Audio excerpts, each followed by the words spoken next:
56వ కీర్తన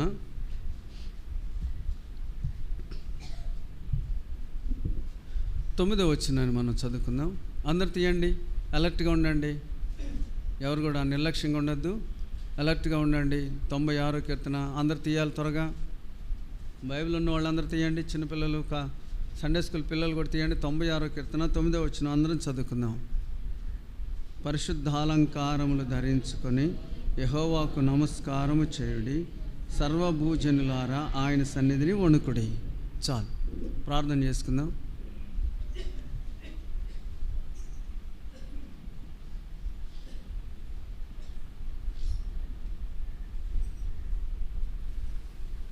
ప్రియమైన పరలోకపు తండ్రి, స్తోత్రములు వందనాలు చెల్లిస్తున్నాం ప్రభువా.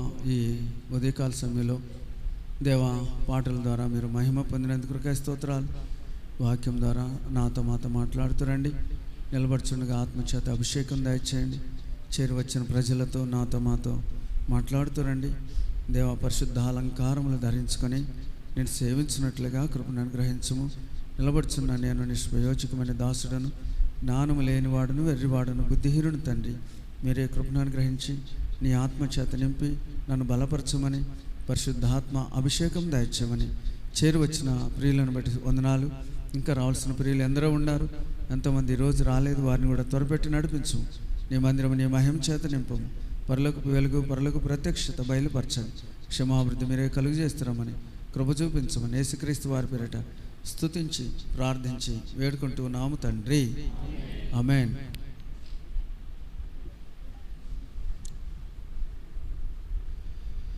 ఆయనను ఆరాధించాలి అంటే పరిశుద్ధమైన అలంకారములను ధరించుకోవాలి. అందరూ వినండి, కుర్చీలో కూర్చున్న వాళ్ళు కూడా వినండి.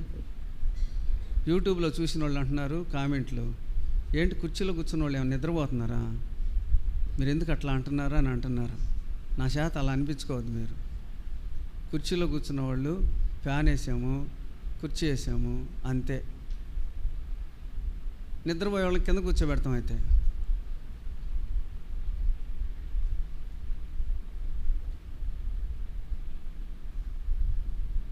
చూడండి, ఆయన్ని ఆరాధించాలంటే మనం ఎలాంటి అలంకారములు ధరించాలంట? పరిశుద్ధమైన అలంకారములను ధరించాలి. పరిశుద్ధమైన అలంకారం మనము అలంకరించుకుంటాము. దేని చేత అంటే బంగారం చేత అలంకరించుకుంటాము, మంచి మంచి వస్త్రాల చేత అలంకరించుకుంటాము, లేదంటే కొంతమంది తలలో పూలు పెట్టుకుని అలంకరించుకుంటారు, కొంతమంది ఇంకా రకరకాల ఈ తల మీదే ఏదో ఒక బంగారం ఏయో పెట్టుకుంటారు తలలో, ఇట్లా పాపిటి బిళ్ళ, ఇట్లా మళ్ళా ఏందయ్యి మాటీలేనా ఓటీలా మాటీలు, ఇది ఇక్కడ తగిలించుకొని దీనికి ఇట్లా పెట్టేసుకుంటారు, ఈ అలంకారాలు చేసుకుంటారు కదా. అయితే ఇది కాదు అలంకారం అని దేవుడు చెప్పాడు. పరిశుద్ధమైన అలంకారం మనం ఆరాధించాల్సింది ఎలాగంటే పరిశుద్ధమైన అలంకారములను ధరించుకోవాలి. మనం పరిశుద్ధమైన అలంకారాలు ధరించుకొని ఆయన్ని ఆరాధించాలి. పరిశుద్ధమైన అలంకారాలు ధరించుకొని ఆయనను ఘనపరచాలి. అందుకనే అక్కడ రాయబడిన మాట ఏంటంటే, సర్వభూజనులారా ఆయన సన్నిధిని వణుకుడి. అంటే దేవుని సన్నిధానంలో ఆరాధించే సమయంలో ఎలా ఉండాలంటే భయము కలిగి ఆరాధించాలి, భయముతో ఆరాధించాలి. ఇప్పుడు సీఎం గారికి ముందుకు వెళ్ళారనుకోండి, ఏముంటుంది మనలో? కొంత తెలియని భయం ఉంటుందా? ప్రధానమంత్రి దగ్గరికి వెళ్తే ఇంకా భయం ఉంటుంది. మరి దేవాది దేవుడు సర్వసృష్టిని కలుగు చేసిన దేవుని ఎదుట ఏనండి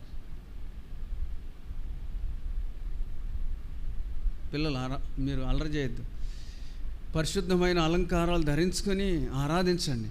మరి పెద్దవారి దగ్గరికి వెళ్ళి మనము మాట్లాడాలంటే భయపడతాం. అలాంటిది సర్వసృష్టికర్త అయిన దేవుడు, ఈ భూమిని ఆకాశమును కలుగజేసిన దేవుడు, ఆయన ఎదుట మనం ఎలా ఉండాలంటే ఆయన సన్నిధిని వణుకుడి. ఎలా ఉండాలంట? వణుకుతో ఆరాధించాలి, భయముతో భయభక్తులతో ఆరాధించాలి. అది అలంకరణ అంటే. మన హృదయంలో భయం ఉండాలి. దేవాది దేవుడైన సర్వాన్ని కలుగజేసిన దేవుడు. కీర్తనల గ్రంథము 2వ అధ్యాయము 11వ వచనాన్ని చదవండి. కీర్తనలు 2:11. భయభక్తులు కలిగి యెహోవాను సేవించుడి. ఒక్క నిమిషం ఆగయ్య. కీర్తనలు 2 11వ వచనం చదవండి. భయభక్తులు కలిగి యెహోవాను సేవించుడి, గడగడ వణుకుచు సంతోషించుడి. గడగడ వణుకుచు ఆయన సన్నిధిలో మనం ఏం చేయాలంట? సంతోషించాలి. భయభక్తులు కలిగి యెహోవాను సేవించండి. మనం వణుకుతున్నామంటే అక్కడ అర్థం ఏంటి? మనకేమైనా షేక్ అవుతున్నామంటే మనలో బలహీనత కాదు, ఆయనంటే భయము, ఆయనంటే భక్తి. వణుకుడు అంటే అది. భయభక్తులు కలిగి యెహోవాను సేవించండి. యెహోవాను సేవించాలంటే భయభక్తులు ఉండాలి. ఇది అలంకరణ. మనకు కలిగి ఉండవలసిన అలంకారం ఏమిటి అంటే ఏం చెప్పండి? భయభక్తులు. దేవుని సన్నిధిలోకి వచ్చినాము అనంటే భయభక్తులతో ఆరాధించాలి. భయం లేకుండా పెదవులతో ఏదో నిర్లక్ష్యంగా ఆరాధించడమో, లేదంటే హృదయంలో నుంచి కాకుండా పెదవులతో ఆరాధిస్తే దేవుడు ఏమంటాడంటే, వారు పెదవులతో ఆరాధిస్తున్నారు కానీ వారి హృదయం నాకు చాలా దూరముగా చెప్పండి ఉన్నది. వారు పెదవులతో ఆరాధిస్తున్నారు. మనం ఏదో ఆలోచిస్తూ ఆరాధిస్తే భయం ఉన్నట్లేనా? దేవుని సన్నిధానంలో ఈయన దేవుడు మంచివాడు, ఆయన సన్నిధానంలో ఈయన నా రక్షకుడు, నా పాపముల కొరకు ప్రాణం పెట్టినవాడు, ఇంత గొప్ప దేవుడు నాకు దొరికాడు, లోపల హృదయంలో ఆ భయభక్తులను బట్టి సంతోషిస్తూ ఆయన సన్నిధానంలో ఆరాధించాలి. మనము ధరించుకోవాల్సిన పరిశుద్ధమైన అలంకారం అదే భయభక్తులు. దేవుని బిడ్డలు అంటేనే భయభక్తులు కలిగి ఉండాలి. ఆరాధించేటప్పుడే భయభక్తులు కాదు, నిజ జీవితంలో నువ్వు ఎక్కడున్నా సరే భయభక్తులు ఉండాలి. దేవుని సన్నిధిని చేరువస్తున్న మనం అందరం కలిగి ఉండవలసిన ఒక అలంకారము. నువ్వు ఎక్కడికైనా వెళ్ళు, నిన్ను చూసినప్పుడు ప్రజలు నీలో ఉన్న దేవుని భయాన్ని చూడాలి. ఏదైనా నిన్ను ఒక గుర్తించగలగాలి. వాళ్ళు 10,000 మందిలో ప్రభు గుర్తించదగుతున్నాడు. ఆయన ధవళవర్ణుడు, రత్నవర్ణుడు 10,000 మందిలో అతి కాంక్షణీయుడైన దేవుడు. ఆ ప్రభువును మనం 10,000 మందిలో గుర్తిస్తున్నామే, 10 మందిలో మరి నిన్ను గుర్తించలేరు. ఎందుకనంటే అందరిలాగానే ఉంటావు, అందరిలాగానే ఉంటావు. వాళ్ళు మాట్లాడుతుంటే నువ్వు కూడా మాట్లాడతావు. భయభక్తులు ఏడున్నాయి? అందుకనే మనకు పరిశుద్ధమైన అలంకారం ఏంటంటే దేవుని అందరి భయభక్తులే మనకు అలంకారము. ఈ అలంకారమును ధరించుకొని ప్రభువును మనము సేవించాలి. అర్థమైంది ఈ మాట? మీకు అర్థమైందా? భయభక్తులు కలిగి ప్రభువును ఆరాధించాలి. ఇంకో మాట మనం చదువుకుందాం. పేతురు రాసిన మొదటి పత్రిక, పేతురు రాసిన మొదటి పత్రిక 3వ అధ్యాయం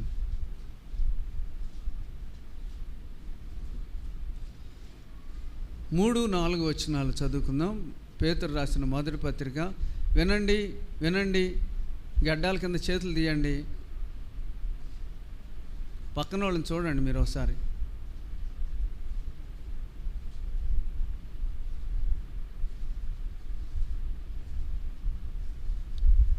పేతురు రాసిన మొదటి పత్రిక 3వ అధ్యాయము 3-4 వచనాలు అందరం చదువుదాం. తీసారా పిల్లలు? మాయ్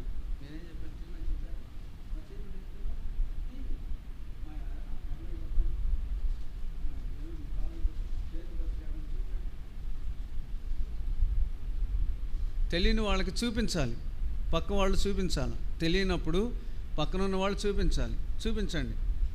పేతురు పత్రిక, మొదటి పేతురు పత్రిక 3వ అధ్యాయము 3-4 వచనాలు చదువుకుందాం, అందరం చదువుకుందాం. జడలు అల్లుకొనుటయు, బంగారు నగలు పెట్టుకొనుటయు, వస్త్రములు ధరించుకొనుటయు అను వెలుపటి అలంకారం మీకు అలంకారముగా ఉండక, సాధువైనట్టు మృదువైనట్టునైన గుణమును అక్షయాలంకారం గల మీ హృదయపు అంతరంగ స్వభావము మీకు అలంకారముగా ఉండవలెను. అది దేవుని దృష్టికి మిగులు విలువ గలది. పరిశుద్ధమైన అలంకారాలు ధరించుకొనుడి అంటే జడలు అల్లుకొనుటయు, బంగారు నగలు పెట్టుకొనుటయు, వస్త్రములు ధరించుకొనుటయు అను వెలుపటి అలంకారం మీకు అలంకారముగా ఉండకూడదు. చూడండి, ఇక్కడ మీరు గమనించండి. ప్రభువును ఆరాధించేటప్పుడు మన హృదయంలో భయభక్తులు కలిగి ఉండాలి. ఇది పరిశుద్ధమైన అలంకారం. దేవుని ఎదుట భయభక్తులు అనేది గొప్ప అలంకారం. యోసేపు అట్టి అలంకారాన్ని ధరించాడు. ఐగుప్తు దేశంలో భయభక్తులు కలిగి ఉన్నాడు. తనని శత్రువు శోధించినప్పటికీ ఏమాత్రం కూడా శోధనకు గురి కాలేదు. ఆయన పరిశుద్ధమైన అలంకారములు ధరించుకొని దేవుని ఎదుట గడగడా వణుకుచూ దేవుని సేవించాడు. ఈరోజు మనకు పరిశుద్ధమైన అలంకారము అంటే ఏంటి? ప్రభువును భయభక్తులతో ఆరాధించుట, భయభక్తులు కలిగి ఆరాధించుట. సిస్టర్సు, మీరు మధ్యలో ఖాళీ ఉన్నాయి కదా కుర్చీలు, అవన్నీ ఎందుకు వదిలిపెట్టారు? ఇప్పుడు రావాల్సిన వాళ్ళు ఎట్లా వస్తారు లోపలికి? వెనక నుంచి ఫిలప్ చేసుకుంటూ రావాలి, ముందే వచ్చి కూర్చుంటే కాదు.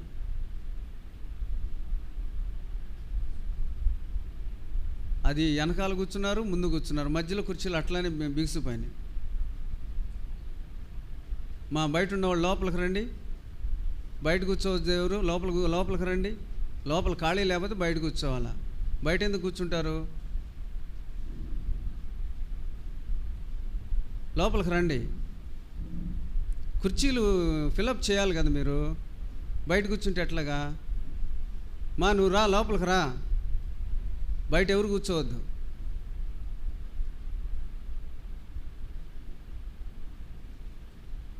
లోపలికి వెళ్ళు, బయట కాదు, లోపలికి వెళ్ళు. చివరిని వచ్చిన వాళ్ళు మొదట్లో కూర్చుంటారు. వచ్చిన వాళ్ళు మొదట్లోనే కూర్చుంటే ఎట్లాగా? అది బీసుపోవా?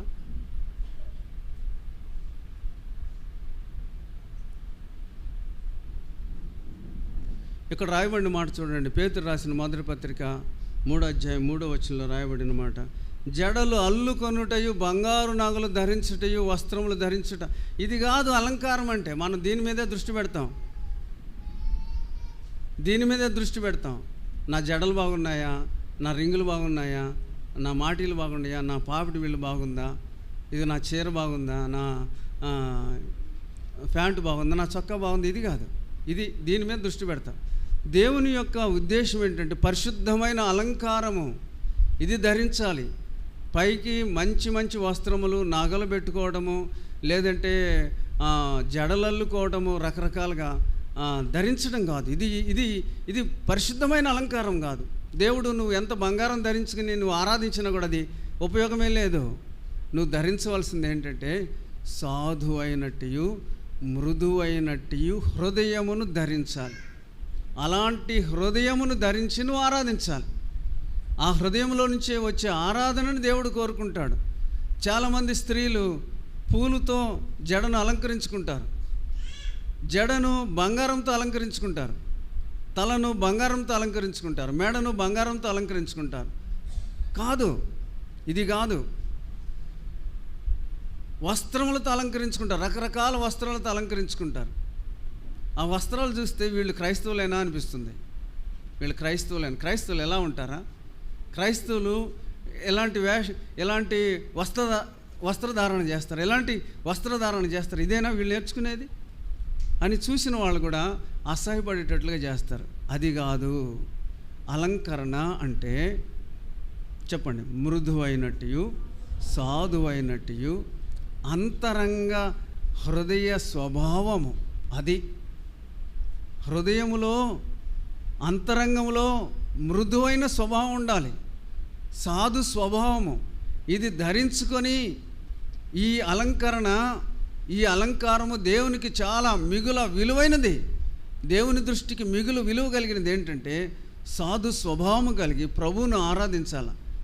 లోపల కోపము, కఠినమైన స్వభావము, గర్వము లోపల ఉంచుకొని ఆరాధిస్తూ ఉంటే ప్రభుకి అది ఇష్టం కాదు. వారు పెదవులతో నన్ను ఆరాధిస్తున్నారు కానీ వారి హృదయం నాకు చాలా దూరంగా ఉన్నది. మన హృదయంలో కఠినమైన స్వభావం ఉండకూడదు, మనలో కోపం ఉండకూడదు, మనలో తిరుగుబాటు స్వభావం ఉండకూడదు. ఇవన్నీ దేవునికి ఇష్టమైనవి కాదు. దేవుని ఆరాధించేటప్పుడు మాత్రమే మనము సైలెంట్గా అట్లా కుదించుకుని మనమే తగ్గించుకుని ఆరాధించడం కాదు. ఈ స్వభావం అనేది ఎక్కడైనా ఉండాల్సిందే. నీ హృదయపు అంతరంగ స్వభావం దేవునికి మిగులు విలువ కలిగినది. అది మిగులు విలువ కలిగింది. మనకి విలువైనది ఏంటంటే నా బంగారం, అంతేనా? మెడలో బంగారం, చెవులో బంగారం, ముక్కులో బంగారం, కాళ్ళలో బంగారం, తల మీద బంగారం, రకరకాలు. ఇప్పుడు చీరలకు కూడా ఏదో రకరకాల బంగారాలు అతికిస్తున్నారా? నేను అపోహపడుతున్నానా? అతికిస్తున్నారా? బంగారము చీరలకు కూడా అతికిస్తున్నారు. చూడండి, ఇది దేవునికి విలువైనది కాదు. మిగుల విలువైనది ఏమిటి అంటే అంతరంగ స్వభావము, మృదువైనట్టు సాధువైనట్టు ఈ హృదయపు అంతరంగ స్వభావమే దేవునికి ఇష్టమైన స్వభావం.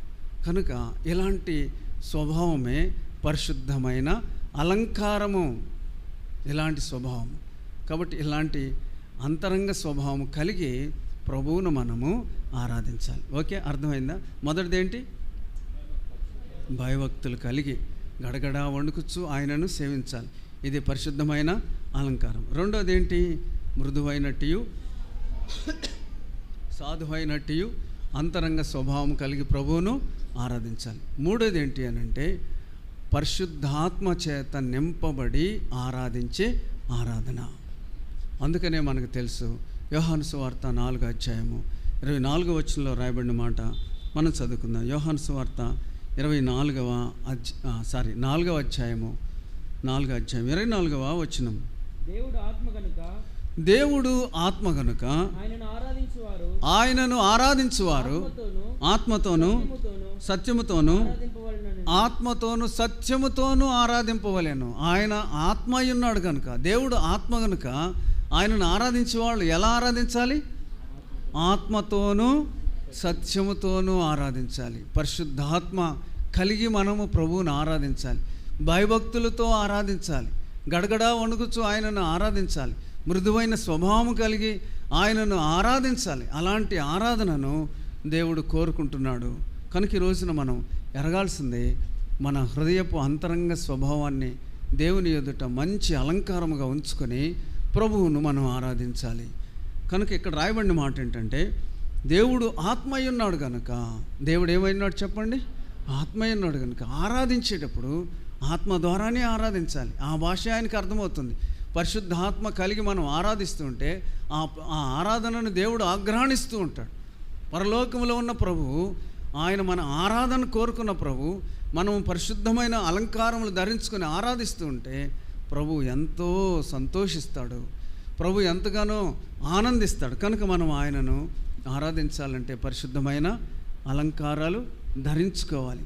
వెలుపటి అలంకారము ఆయన దృష్టికి విలువైనది కాదు. వెలుపటి అలంకారము ఆయన దృష్టికి విలువైనది కాదు. అట్లానే కొంతమంది మెడలో ఉన్న బంగారం తీసేశారు, చెవులకున్న తీసేసారు, చేతుకున్న రింగులు కూడా అన్నీ తీసేశారు, కాళ్ళకున్న మెట్లు కూడా మొత్తం తీసి అవతల పడేసి నాకు వద్దు, నేను ఇప్పుడు దేవునికి విలువైందిగా చేస్తున్నాను అని చెప్పి మందిరానికి వస్తారు. లోపల కోపము, లోపల తిరుగుబాటు స్వభావము అన్నీ ఉన్నాయి. ఇది కరెక్టేనా? పైది తీసేసావు, లోపల తీసేయాలి కదా, లోపలది తీసివేయాలి కదా, లోపల అంతరంగంలో ఉన్న స్వభావంలో మార్పు రావాలి కదా. ఈ మార్పుతో ఆరాధించాలి. దేవుడు కోరుకునేది అది, దేవునికి ఇష్టమైనది అది. కనుక ఈ రోజున పరిశుద్ధమైన అలంకారములను ధరించి మనం ప్రభువును ఆరాధించి, ఈ మెయిన్ విషయాలు ఇవి. మొదటిది ఏంటి చెప్పండి? భయభక్తులు కలిగి. తర్వాత మృదువైనట్టు సాధువైనట్టు అంతరంగ స్వభావము మార్పు చెంది అలా ఉండాలి. మూడోది ఏంటి? ఆత్మతోనూ సత్యముతోనూ ఆరాధించాలి. దీనికంటే ముఖ్యమైనది, ఆరాధించడానికి ప్రాముఖ్యమైనది రక్షణ అవసరం. రక్షణ లేని వారిని తీసుకొచ్చి ఆరాధించమంటే ఆరాధించగలుగుతారా? రక్షణ చాలా ప్రాముఖ్యమైనది. అందుకనే రక్షణ అనే శిరస్త్రాణము, పరిశుద్ధమైన అలంకారం. ఒక వ్యక్తికి పరిశుద్ధమైన అలంకరణ, ఇప్పుడు నేను నిలబడ్డాను, నా తల మీద ఏముందో మీకు కనబడటం లేదు కదా, కానీ ఉంది ఒకటి. ఏంటి చెప్పండి? అది రక్షణ అనే శిరస్త్రాణము. ఏముంది? రక్షణ శిరస్త్రాణం. రక్షణ నిరీక్షణ అనే శిరస్త్రాణం. చదవండి, దెస్సలోనికయులకు రాసిన మొదటి పత్రిక 5వ అధ్యాయము 8వ వచనం. దెస్సలోనికయులకు రాసిన, ఒక్క నిమిషం ఆగయ్యా. దెస్సలోనికయులకు రాసిన మొదటి పత్రిక, పిల్లలు తీసారా? ప్రిస్కిల్లా తీసావా? Page number 186, 187. దెస్సలోనికయులకు రాసిన మొదటి పత్రిక 5వ అధ్యాయము 8వ వచనం. మనం అందరం చదువుదాం. మనము పగటి వారమై ఉన్నాము గనుక మత్తులమై ఉండక విశ్వాస ప్రేమలను కవచమును రక్షణ నిరీక్షణయను శిరస్త్రాణమును ధరించుకుందాము. మనము పరిశుద్ధమైన అలంకారములు ధరించుకొని ప్రభువును ఆరాధించాలి. వినండి, ఈ మాట వినండి, వినండి, ఆలకించండి. మన తల మీద ఏముంటుంది? రక్షణ, నిరీక్షణ, రెండు ఏమున్నాయి? రక్షణ, నిరీక్షణ అనే శిరస్త్రాణమును ధరించుకొని ప్రభువును మనము ఆరాధించాలి. అర్థమైంది? ఈ మాట మీకు అర్థమైందా? కాబట్టి మన తలల మీద ఏముంటుంది? రక్షణ, నిరీక్షణ అనే శిరస్త్రాణము. ఇది కలిగి మనము ప్రభువును ఆరాధించాలి. ఇదే పరిశుద్ధమైన అలంకారం. ఒక విశ్వాసికి అలంకారం ఏంటి? రక్షణ. నీకు నాకు అలంకారం ఏంటి? రక్షణ. నీకు నాకు అలంకారం రక్షణే. రక్షణ లేకపోతే అది లోక సంబంధమైన అలంకారంగానే ఉంటుంది, కానీ దేవుని సన్నిధానంలో పరిశుద్ధమైన అలంకారము కానే కాదు. కాబట్టి ఇంకా నువ్వు రక్షణ పొందకపోతే ఈరోజు తీర్మానం చేసుకో. ప్రభువా, నాకు రక్షణ లేదు. ప్రభువా, నాకు ఇంకా నిరీక్షణ లేదు. ప్రభువా, నేను ఇంకా లోకంలోనే ఉన్నాను. నేను ఇంకా పాపంలోనే ఉన్నాను. చీకటి కార్యాలలోనే జీవిస్తున్నాను. నాకు రక్షణ లేదు. ప్రభువా, నా శిరస్సు మీద మరి శిరస్త్రాణము, కిరీటం, నువ్వు ఇచ్చిన కిరీటం లేదు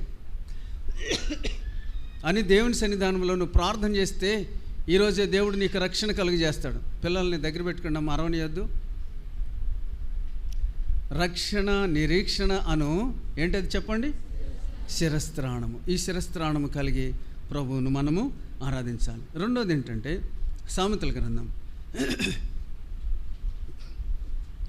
6వ అధ్యాయం. సామెతలు 6:21 వచనం. వాటిని ఎల్లప్పుడూ 20:21 సామెతలు తీసారా పిల్లలు? Page number 535. సామెతలు 6వ అధ్యాయము 20 వచనం. ఒక్క నిమిషం ఆగాయా పిల్లలు, మీరు చదవండి. పిల్లలు మీరే, సండే స్కూల్ పిల్లలు, ప్రిస్కిల్లా చదువు. 6:20-21 అదే చదువు.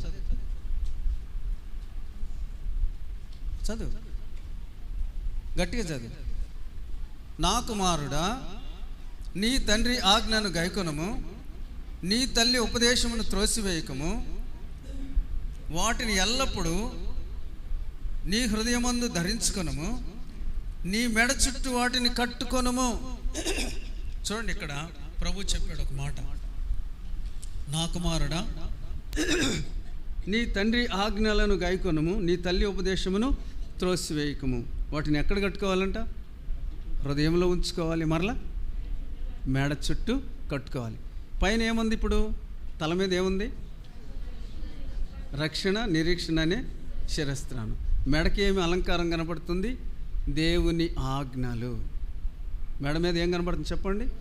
దేవుని ఆజ్ఞలు. తండ్రి ఆజ్ఞలు అంటే తండ్రి మనకు పరలోక దేవుడు కాబట్టి ఆయన ఆజ్ఞలు ఎక్కడ కట్టుకోవాలంట? మెడలో కట్టుకోవాలి. మనం మెడకేం చేస్తాం చెప్పండి? చెప్పండి, నవ్వుతారేంటి సిస్టర్స్? మెడకేం కట్టుకుంటాం?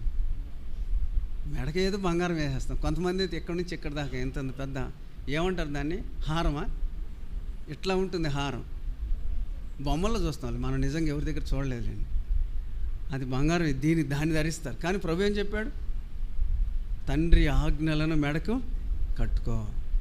ఈ మెడకు అలంకారం ఏంటి అని అంటే తండ్రి యొక్క ఆజ్ఞలు. ఇంకో మాట చదువుకుందాం. సామెతలు 3:21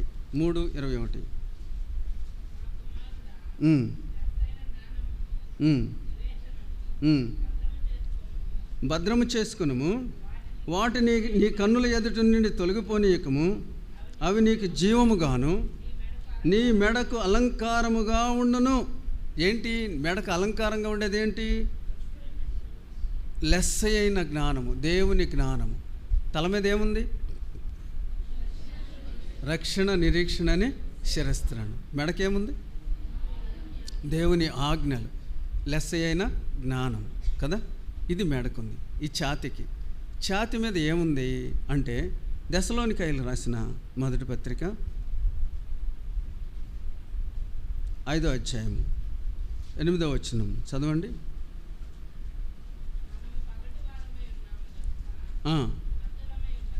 ఆ, ఆ. ఇంకొకసారి చదవమ్మా.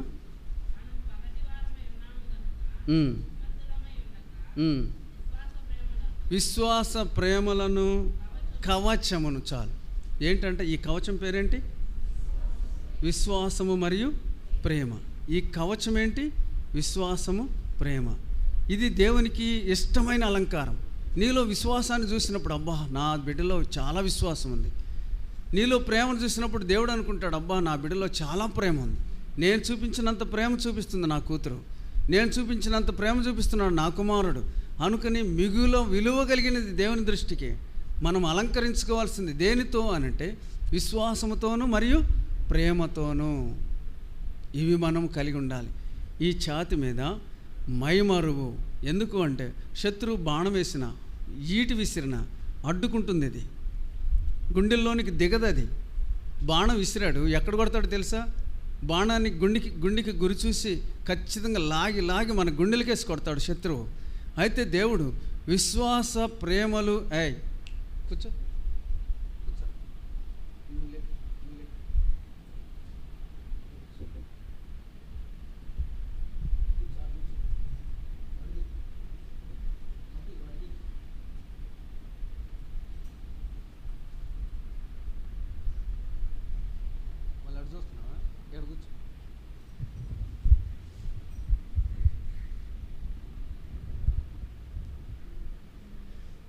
బాణం తగులుతుంది. కానీ ఇక్కడ ప్రభు మనకి ఏం అలంకారం పెట్టాడు చెప్పండి? విశ్వాసము, ప్రేమ. ఇది మనము ధరించుకునే అలంకారం, పరిశుద్ధమైన అలంకారం.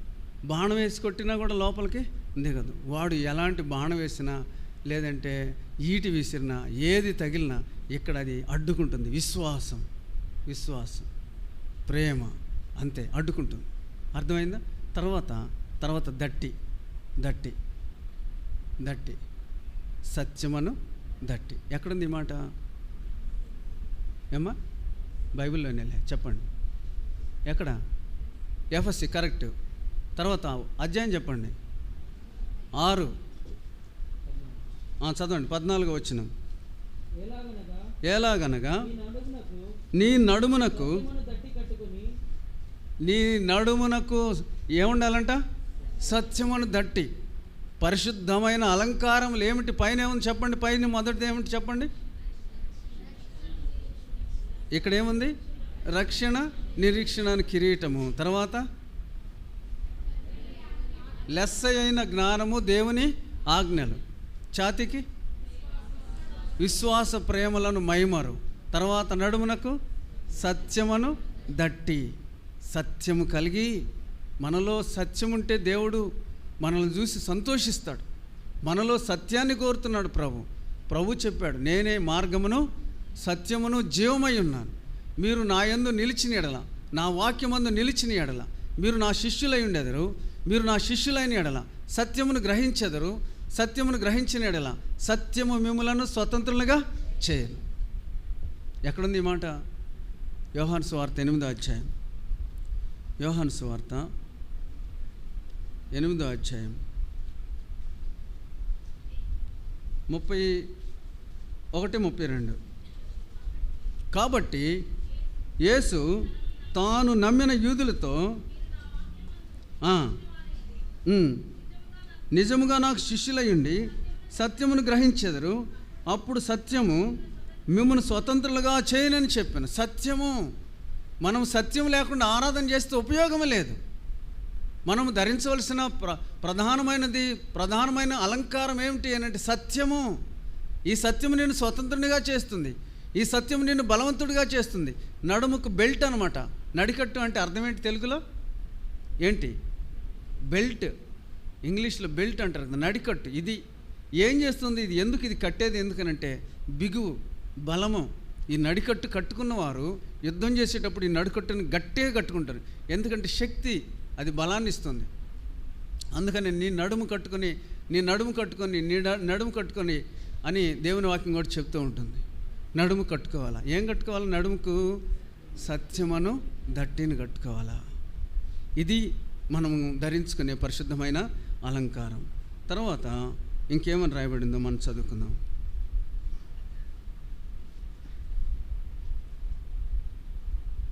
చూడండి, చేతుల్లో ఏముండాలని రాయబడింది. ఎఫ్ఎస్సీలకు రాసిన పత్రిక 6వ అధ్యాయము 15వ వచనం చదవండి. నీ పాదములకు సమాధాన సువార్త వలనైన సిద్ధ మనసు అను జోడును తొడుగుకొని నిలువబడి. మన పాదములకు ఏముండాలంట? సమాధాన సువార్త వలనైన సిద్ధ మనస్సు అను జోడును తొడుగుకొనుడి. సిద్ధ మనస్సు అంటే ఏంటి? ఎల్లప్పుడూ ప్రభువు వస్తూ ఉండగా సిద్ధ మనస్సు కలిగి, యుద్ధానికి వెళ్ళేవాడు సిద్ధపడి ఉంటాడు. యుద్ధం చేయడానికి శత్రువు వస్తూ ఉన్నప్పుడు అప్పుడప్పుడు లేచి షూ ధరించడు, అప్పుడప్పుడు లేచి బళ్ళాలు ఇవన్నీ తీసుకుని నడుముకి ఇది కట్టుకుని అది కట్టుకుని బయలుదేరాడు. ఎప్పుడు ఎలా ఉంటాడంటే సిద్ధ మనసు కలిగి ఉంటాడు, యుద్ధానికి రెడీగా ఉంటాడు. అలాగనే మనము ఆయనను ఆరాధించాలంటే పరిశుద్ధమైన అలంకారాలు ధరించుకోవాలి. మన పాదములకు సమాధాన సువార్త వలనైన సిద్ధ మనసు అనే జోడును ధరించుకొనుడి. మన పాదములకు ధరించుకొనుడి. పాదములకు అయితే నిజానికి మన పాదములు ఎలాంటివంటే ఇక్కడ రాయబడింది. ఒక మాట చదువుదాం. యెషయా గ్రంథము 59వ అధ్యాయము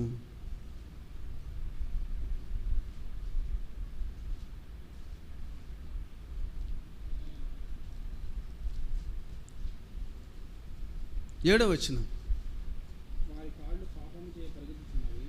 ఒక్క నిమిషం ఆగయ్యా. యెషయా గ్రంథం 59, పేజీ నెంబర్ 619. వారి కాళ్ళు పాపము చేయుటకు పరిగెత్తుచున్నవి, నిరపరాధులను చంపుటకు అవి త్వరపడుచున్నవి. వారి తలంపులు పాపహేతుకమైనవి, పాడును నాశనము వారి త్రోవలో ఉన్నవి. శాంతవర్తనము వారు ఎరుగరు, వారి నడవలలో న్యాయము కనబడదు.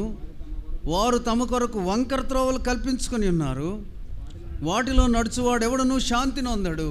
మన పాదములు ఇంతకుముందు అలా ఉన్నాయి. మన పాదములు పరిగెత్తినాయి. దేనికి పరిగెత్తినాయి? పాపం చేయడానికి పరిగెత్తినాయి, హత్య చేయడానికి పరిగెత్తినాయి, చీకట్లోకి పరిగెత్తినాయి. ఈ కాళ్ళు లోకంలోకి పరిగెత్తినాయి. ఇప్పుడైతే దేవుడు పరిశుద్ధమైన అలంకారాలను ఇచ్చాడు. సిద్ధ మనసు అను జోడును ధరించుకొనుడి. సిద్ధ మనస్సు, సమాధాన సువార్త వలనైనా సిద్ధ మనస్సు అను జోడును ధరించుకొని నిలిచి ఉండుడి. ప్రభువును ఆరాధించాలంటే పరిశుద్ధమైన అలంకారాలు మనం ధరించుకోవాలి. మన చేతులలో కొట్టవలసిన మేకులు ఆయన చేతులకు కొట్టబడ్డాయి. మన చేతులు పాపం చేసినాయి, మన చేతులలో మేకులు కొట్టాలి. అయితే దేవుడు మన చేతులకు బదులుగా ఆయన చేతుల్లో మేకులు కొట్టించుకున్నాడు. మన కాళ్ళకు మేకులు కొట్టాలి, అయితే ఆయన కొట్టించుకున్నాడు. మన పాదములు పోరాని చోటకు పోయినాయి, పాపం చేయడానికి పరిగెత్తినాయి, చీకట్లోకి పరిగెత్తినాయి, అన్యాయం చేయడానికి పరిగెత్తినాయి. అయితే దేవుడు ఆ పాదములకు సమాధాన సువార్త వలన సిద్ధ మనసును జోడును ధరింపజేశాడు. ఎందుకయ్యా అటు ఇటు పరిగెత్తుతావు? ఎందుకయ్యా చీకట్లో పరిగెత్తుతావు? ఇది గట్రా, ఇది ఇక్కడ కూర్చో. రక్షణను చెప్పండి, అందరు చెప్పండి. రక్షణ నిరీక్షణను శిరస్త్రాను. మెడకేం పెట్టాడు? లెస్సైన జ్ఞానము, తర్వాత ఏంటి? దేవుని ఆజ్ఞలను, తర్వాత విశ్వాస ప్రేమలను మయమరు కవచం, తర్వాత సత్యమును దట్టి, పాదములకు సమాధాన సువార్త వలనైన సిద్ధ మనసును జోడును ధరింపజేశాడు. అదే కాకుండా మన చేతికి ఏమిచ్చాడు అంటే వాక్యమును ఖడ్గమును, ఆత్మ ఖడ్గమును ఇచ్చాడు. వాక్యమును చదవండి అన్నమాట. ఎఫెసీ పత్రిక 6వ అధ్యాయము 16వ వచనం. ఇవన్నీ గాక విశ్వాసమును డాలును పట్టుకొనుడి,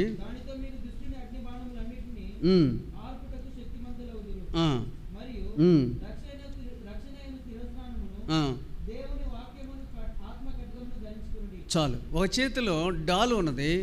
ఈ డాలు పేరేంటి? విశ్వాసమను డాలు. ఈ చేతిలో దేవుని వాక్యమను ఆత్మ ఖడ్గం ఉన్నది. ఈ చేతిలో డాలు ఉన్నది, ఈ చేతిలో ఖడ్గం ఉంది. రెండు కాళ్ళకు ఏమున్నాయి? జోడు ఉన్నది. నడుమునకు ఏముంది? సత్యమను దట్టి ఉన్నది. ఈ ఛాతికి ఏముంది? విశ్వాస ప్రేమలు ఉన్నాయి. ఈ మెడకి ఏమున్నాయి? లెస్ అయిన జ్ఞానం, ఇంకా దేవుని ఆజ్ఞలు, తల మీద రక్షణ నిరీక్షణను శిరస్త్రాన్ని. పరిశుద్ధమైన అలంకారాలు అంటే ఇవి. సిద్ధ మనసు కలిగి ఉండడమే పరిశుద్ధమైన అలంకారం. దేవునికి ఇష్టమైనది ఏంటి అని అంటే నిరీక్షణ కలిగి ఆయన ఎప్పుడు వస్తాడా, నేను ఒకవేళ ఎప్పుడు చనిపోయినా పరలోక రాజ్యంలో చేరుతాను, నిరీక్షణ, ఎదురు చూడటం. సిద్ధ మనసు కలిగి ఉండాలి. ఎప్పుడు కూడా సిద్ధ మనసు కలిగి ఉండాలి. ఎప్పుడు రెడీ అంటే అప్పుడు పోవడానికి సిద్ధంగా ఉండాలి. ఇప్పుడు ఈ రోజున మనం గమనించండి, మనము సిద్ధ మనసు కలిగి ఉండాలి. అది పరిశుద్ధమైన అలంకారము. సిద్ధపాటు కలిగి ఉండాలి. ఎప్పుడు ఈ రోజున ఒక ప్రశ్న అడుగుతాను, చెప్పు, వినండి వినండి వినండి. ఆవలింతలు వస్తున్నాయి అంటే అర్థం కావట్లేదని, లేదంటే ఎప్పుడు వదిలిపెడతాడా అని. అంతేనా? దృష్టి పెట్టండి.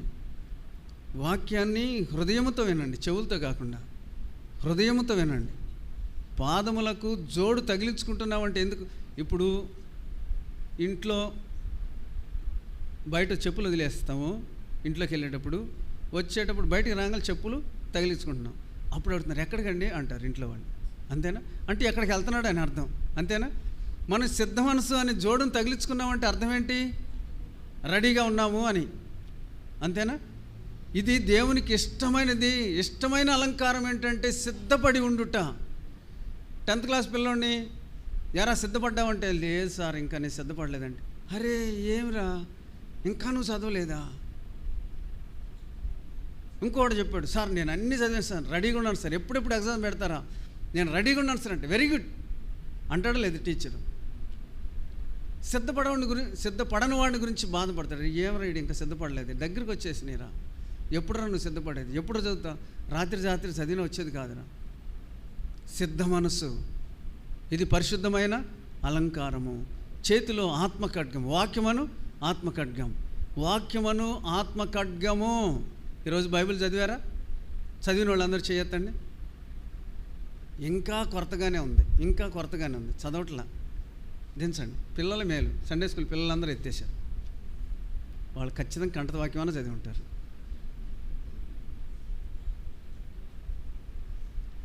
మీరెప్పుడు చదివేది? పెద్దోళ్ళు వాక్యం చదవాలి కదా. నేను చెప్తున్నాను కదా, రోజు చెప్తున్నాను కదా, చదవండి, వాక్యం చదవండి. చేతులు ఏముండాలంట? వాక్యమను ఆత్మఖడ్గం ఉండాలి. ఖడ్గం చేతిలో ఉండాలి. ఇంకో చేతిలో ఏముండాలి? విశ్వాసమను డాలు ఉండాలి. దేవునికి ఇష్టమైన అలంకారం ఇది మనం ధరించాల్సిందే. నగలు, వెండి, బంగారము, లేదంటే వస్త్రములు, జడలు అల్లుకోవటము, రకరకాల జడలు కట్టుకోవటం, ఇది కాదు అలంకారం అంటే. పరిశుద్ధమైన అలంకారములు ధరించి ప్రభువును మనము సేవించాలి. అది దేవునికి ఇష్టమైనది, ప్రభు ఇష్టపడేది అదే. కనుక ఈరోజు మనము ఇలాంటి అలంకారములు ధరించిన వారమై దేవుని సన్నిధానంలో మనము ఆరాధిద్దాం. దేవా, నేను యోగ్యుడను కాదు, అయినను నన్ను యోగ్యుడిగా చేశావు. నా పాదములు ఒకప్పుడు పాపానికి పరిగెత్తినాయి, నా చేతులు పాపముతో నిండినాయి. అయితే నా చేతులు శుభ్రం చేశావు, నా పాదములను శుభ్రం చేశావు. అరికాలు మొదలుకొని నన్నెత్తి వరకు నేను పాపంతో ఉన్నాను, నన్ను శుద్ధి చేసినావు. జిగటగల దొంగ ఊబిలో చిక్కుపడ్డాను. అలాంటి చిక్కుబడిన నన్ను జిగటగల దొంగ ఊబిలో నుంచి లేపి బండ మీద నా అడుగులు స్థిరపరిచి నాకు నూతన వస్త్రాలను ఇచ్చినావు. నన్ను పరిశుద్ధమైన అలంకారములతో నన్ను నింపినావు. ఈ అలంకారములతో దేవుడు మనలను నింపినందుకు దేవునికి మనము కృతజ్ఞతాస్తుతులు చెల్లించాలి. దేవుడు మనల్ని ఎంతటి ప్రణాళిక ప్రకారం, దేవుని యొక్క ఉద్దేశములు, సంకల్పములు చాలా గొప్పవి. మనల్ని పాపములో నుంచి విడిపించి, ఇదొక్క మాట గుర్తుపెట్టుకోండి, ఆరాధించడానికి ఒక్క మాట గుర్తుపెట్టుకోండి, జిగటగల దొంగ ఊబిలో నుంచి దేవుడు ఆ బురదలో నుంచి లేవనెత్తి మనలను బండ మీద నిలబెట్టి శుభ్రంగా కడిగి ఒక్కొక్క అలంకారం మనకి సిద్ధం చేస్తూ వచ్చినాడు. అలాంటి ఆయన ఇచ్చిన పరిశుద్ధమైన అలంకారములను బట్టి దేవునికి మనము ఏం చెల్లించాలి? కృతజ్ఞతాస్తుతులు చెల్లించాలి. దేవుడి మాటలు మన కొరకై దీవించునుగాక.